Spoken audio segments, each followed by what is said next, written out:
Čas je za novo tekmo sezone, za povratno tekmo z Glasgow Rangers v tretji rundi kvalifikacij za Ligo Evropa.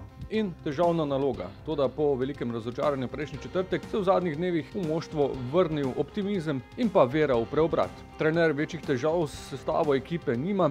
Moštvo se je čez vikend znova izkazalo z učinkovito igro. Mi smo še danes naredili na igrišču to, kar je bilo potrebno.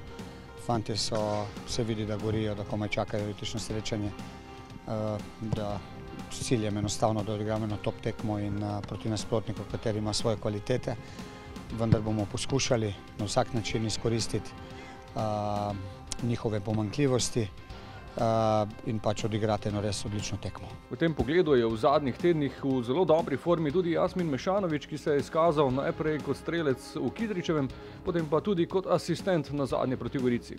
Svi smo spremni, svi smo digli formu, svi igrači, tako i ja. Naravno, kada igra ekipa dobro, onda jednostavno nema igrača koji će igrati loše.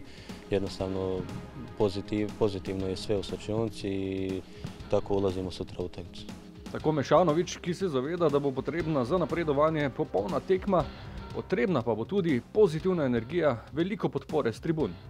Iako imamo negativan rezultat da kući niko protiv nas nije favorit i jednostavno da uz publiku koja će nas nositi čitavi 90 minuta napravimo rezultat koji će nam donijeti prolaz dalje. Nekaj podobnih tekem je Maribor že odigral, zato trener ve, kako se lotiti tega zahtevnega obračuna s škotskim velikanom. Je drugače, vendar je tako, da tudi prejšnji pozitivni rezultati nam nikoli niso dajali popolnoma neko sproščenost oziroma mirnost, ampak enostavno vero v svoje kvalitete in tudi tokrat je tako. Zadeva ne bo enostavna, vendar so fantje prepričani oziroma smo skupaj prepričani, da nam lahko uspe za eno super predstavo. Maribor Rangers, povratna tekma v Ljudskem vrtu, četrtek, 15:08 zvečer.